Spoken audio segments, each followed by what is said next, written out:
अरिहन्ताणं नमो सिद्धाणं नमो आर्याणं नमो अवज्जायाणं नमो लोय सवै साहूणं।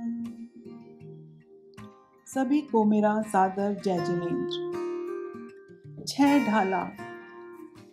प्रथम ढाल मंगलाचरण। 3 भुवन में सार वीत राग विज्ञानता, शिव स्वरूप शिवकार नमः त्रियोग समारियै। अर्थात त्रिभुवन अर्थात तीनों लोकों में सर्वोत्तम वस्तु है। वीतराग विज्ञानता अर्थात राग द्वेष रहित केवल ज्ञान। यही केवल ज्ञान आनंद स्वरूप है और मोक्ष देने वाला है। अतः मैं मन वचन काय को संभालकर केवल ज्ञान को नमस्कार करती हूँ। अनंत आकाश द्रव्य के बहुमध्य भाग के जितने प्रदेशों में 6 द्रव्यों का आवास है उसे लोक कहते हैं। उधर मध्य और अधोलोक के भेद से यह 3 प्रकार का है और 3 वातवल्यों के आधार पर अवस्थित है। रागयुक्त जीव द्रव्य की शुद्धावस्था अर्थात 18 दोषों से रहित अवस्था होना वीतरागता है और विशिष्ट ज्ञान अर्थात केवल ज्ञान का नाम विज्ञानता है। ग्रंथ रचना का उद्देश्य व जीव की चाह। जेहि त्रिभुवन में जीव अनंत, सुख चाहे दुख ते भयवंत। ताते दुख हारी सुखकारी, कहे सीख गुरु करुणाधारी। तीनों लोकों में जो अनंत जीव हैं वे सभी सुख चाहते हैं और दुख से डरते हैं। इसलिए आचार्य कृपा करके उन जीवों को दुख हरने वाली और सुख को देने वाली शिक्षा प्रदान करते हैं। ज्ञान दर्शन अर्थात जानने देखने की शक्ति से युक्त द्रव्य को जीव कहते हैं। जो मति ज्ञान, श्रुत ज्ञान, अवधि ज्ञान एवं मन पर्याय ज्ञान का विषय न हो, मात्र केवल ज्ञान का विषय हो, उसे अनंत कहते हैं। अथवा जिसमें घंटे की ध्वनि सदृश व्यय निरंतर होता रहे, आय कभी न हो, फिर भी राशि समाप्त न हो, उसे अनंत कहते हैं। संसार के सभी प्राणी सुखी रहें, आत्मा के इस सुकोमल भाव का नाम करुणा है।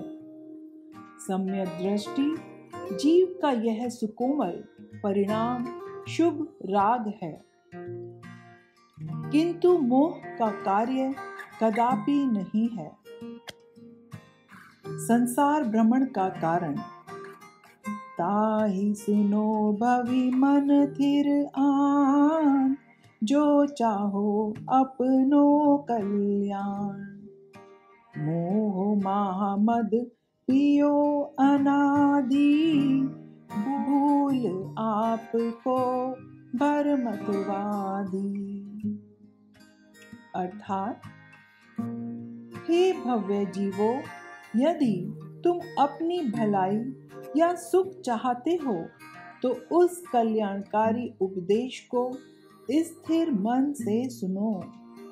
यह जीव अनादिकाल से मोह रूपी मदिरा शराब पीकर अपने स्वरूप को भूलकर व्यर्थ में चारों गतियों में भ्रमण कर रहा है। रत्नत्रय की प्राप्ति की योग्यता युक्त जीव को भव्य कहते हैं। पर पदार्थों में अपनत्व बुद्धि होना मोह कहलाता है। जिसकी आदि अर्थात प्रारंभ न हो उसे अनादि कहते हैं। कृति की प्रामाणिकता और निगोद के दुख। तास प्रमाण की है बहु कथा, पै कछु कहु कही मुनि यथा। काल अनंत निगोद मंझार, बीतयो एकंद्री तनधार। अर्थात इस जीव के संसार भ्रमण की बहुत लंबी कहानी है, किंतु कुछ थोड़ी सी जैसी श्री गुरु पूर्वत आचार्यों ने वर्णन की है, वैसी ही यहाँ मैं भी कह रहा हूँ। इस जीव से निगोद में एक इंद्रिय जीव का शरीर धारण कर अनंत काल बिताया है। जिस काल को सर्व अवधि ज्ञान भी नहीं जान सकता, मात्र केवल ज्ञान ही जान पाता है, उस अपरिमित काल को अनंत काल कहते हैं। साधारण नाम कर्म के उदय से एक शरीर के आश्रित अनंत जीवों का समान रूप से रहना निगोद कहलाता है, अथवा जीव की एक पर्याय विशेष जिसमें एक श्वास के समय का 18वां भाग पूरा होते ही मरण हो जाता है। निगोद के दो भेद हैं, नित्य निगोद, इतर निगोद।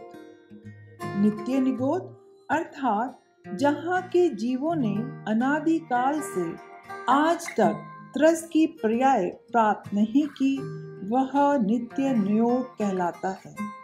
इतर निगोद अर्थात निगोद से निकलकर दूसरी पर्याय पाकर पुनः निगोद में उत्पन्न होना इतर निगोद कहलाता है। निगोद के दुख व निगोद से निकलकर प्राप्त पर्याय। एक श्वास में 8-10 बार, जन्मयो मरियो भरियो दुख भार। निकसी भूमि जल पावक भयो, पवन प्रत्येक वनस्पति थइयो। अर्थात इस जीव ने निगोद में एक श्वास मात्र काल में 18 बार जन्म लिया और मरण को प्राप्त किया। इस प्रकार अनेक दुखों का भार उसने सहा है। निगोद से निकलकर यह जीव पृथ्वी, जल, अग्नि, वायु और प्रत्येक वनस्पति कायिक जीव हुआ है। निरोग मनुष्य की नाड़ी की एक फड़कन एक श्वास कहलाती है। जिस वनस्पति में एक शरीर के अनेक जीव स्वामी होते हैं, वह साधारण वनस्पति है, तथा जिस वनस्पति में एक शरीर का एक ही जीव स्वामी होता है, उसे प्रत्येक वनस्पति कहते हैं। त्रस पर्याय की दुर्लभता और त्रियंच गति के दुख। दुर्लभ लगी जयो चिंतामणि, तयो पर्याय लहि त्रस तणी। लट पिपील अली आदि शरीर, दर दर मरियो सही बहु पीर। अर्थात जैसे चिंतामणि रत्न बड़ी कठिनता से प्राप्त होता है, उसी प्रकार स्थावर से त्रस की पर्याय पाना अति दुर्लभ है। त्रस पर्याय पाकर भी जब जीव से लट, चींटी, भौरा आदि विकल त्रय शरीर को बारंबार धारण किया और मरण को प्राप्त हुआ, तो उसे वहां भी बहुत अधिक दुख ही सहना पड़ा। इच्छित पदार्थ देने वाले रतन विशेष को चिंतामणि रत्न कहते हैं। त्रस नाम कर्म के उदय से प्राप्ति हुई जीव की अवस्था विशेष को त्रस कहते हैं। त्रियंच गति में असैनी और सैनी के दुख। कबहु पचेन्द्रिय पशु भयो, मन बिन निपट अज्ञानी थयो। सिंहाधिक सैनी है क्रूर, निबल पशु हिति खाए भूर। त्रियंच गति में विकल त्रय से निकलकर कभी भाग्यवश यह जीव पचेंद्रिय असैनी पशु हुआ, तो मन के न होने से वह बिल्कुल अज्ञानी रहा और इसी तरह दुखी रहा। जब सैनी हुआ तो यदि सिंह आदि क्रूर पशु हो गया, तो उसने बहुत से निर्बल पशुओं को मार मार कर खाया। अतः वहां भी घोर पाप का बंध किया। शिक्षा एवं उपदेश ग्रहण करने की शक्ति से युक्त अर्थात मन सहित प्राणी सैनी कहलाते हैं, तथा शिक्षा और उपदेश ग्रहण करने की शक्ति से रहित अर्थात मन रहित प्राणी को असैनी कहते हैं। पचेंद्रिय पशुओं के निर्बलता आदि अन्य दुख। कबहु आप भयो बलहीन, सबलनि करी खायो अति दीन। छेदन भेदन भूख प्यास, भार भार वहन हिम आतप त्रास।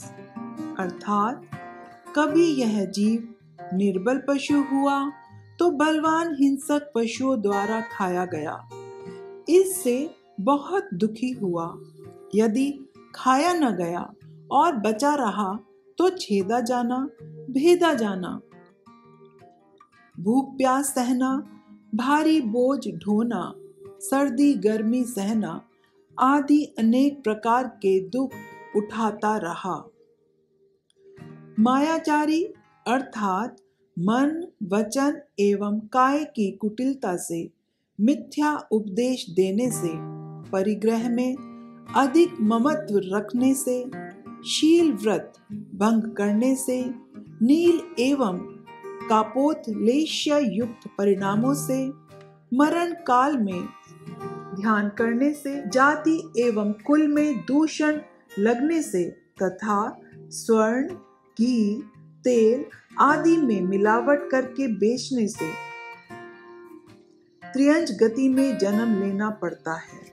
त्रियंच गति में दुखों की अधिकता और नरक गति की प्राप्ति का कारण बदबंधन आदि दुख घने, कोटि जीव तई जात न बने। अति संकलेश भाव तई मरियो,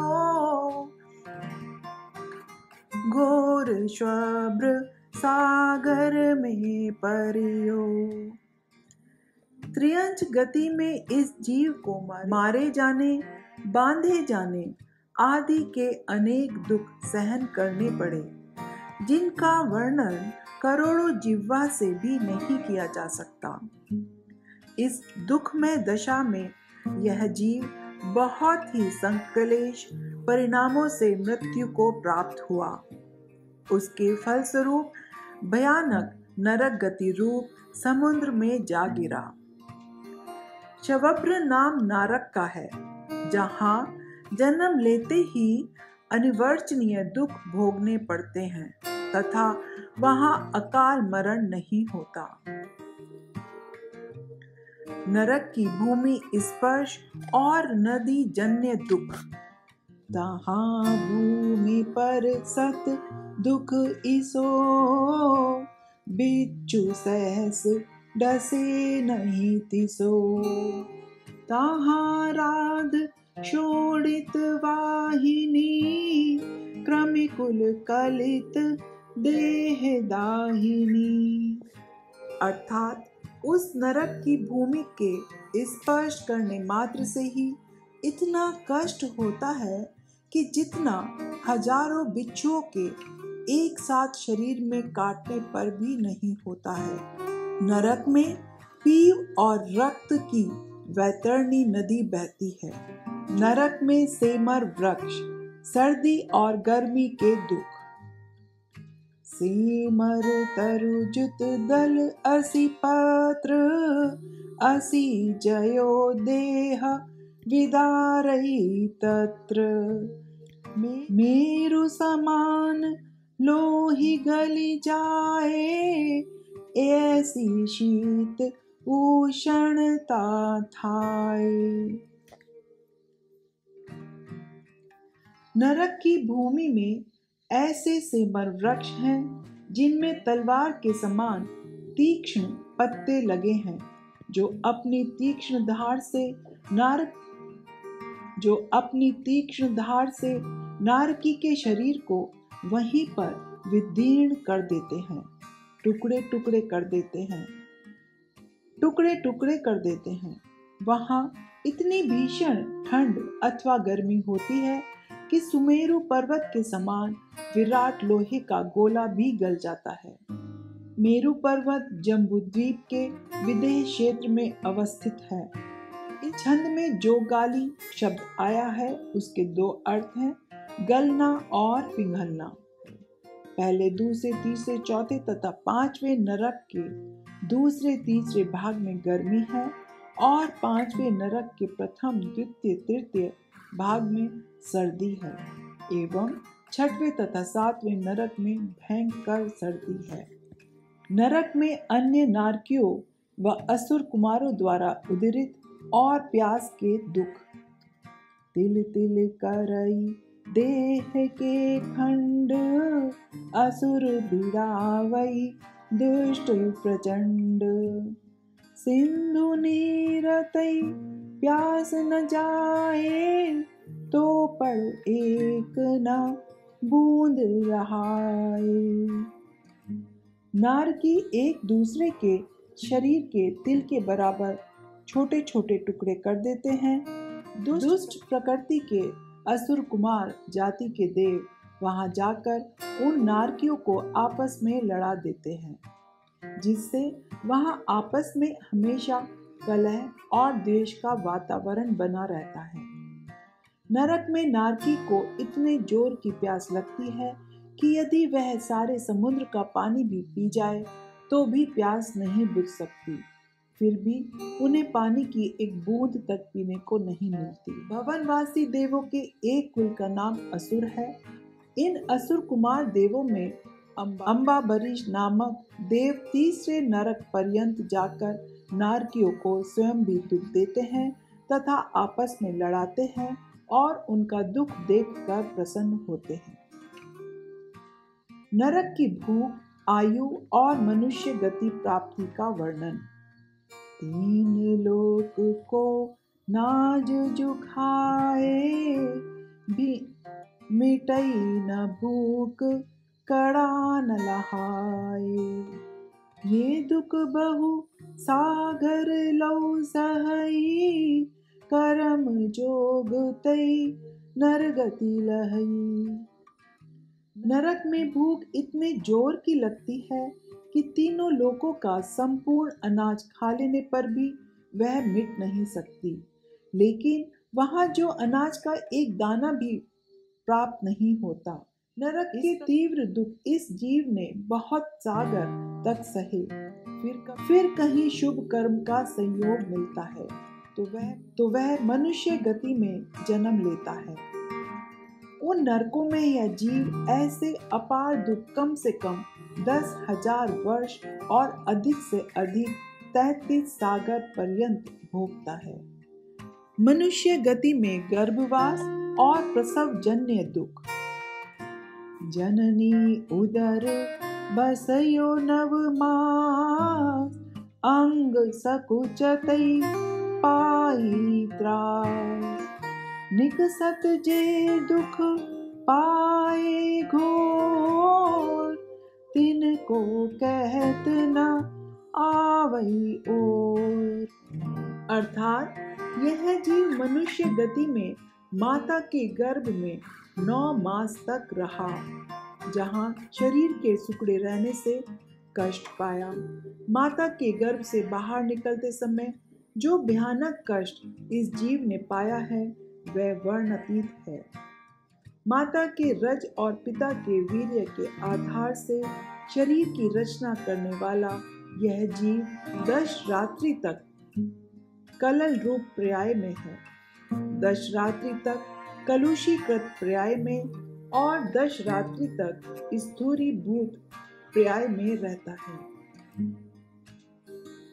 दूसरे मास में बुद्बुद, तीसरे मास में घनबुद, चौथे में मांसपेशी, पांचवें में 5 पुलक, छठे में अंगोपांग और चर्म तथा 7वें में रोम एवं नखों की उत्पत्ति होती है।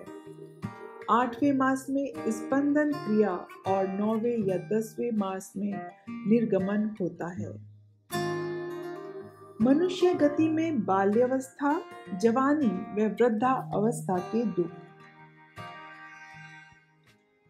बालपने में ज्ञान न लइयो, तरुण समय तरुणी रत रहियो। अर्धमतक सम बूढ़ापनो, कैसई रूप लखई आपनो। अर्थात बालपन, लड़कपन में इस जीव को ज्ञान न मिला, जवानी में यह स्त्री में तल्लीन रहा और बुढ़ापा तो आधे मरे हुए के समान है ही। ऐसी दशा में यह जीव भला अपना आत्म स्वरूप कैसे जान सकता है।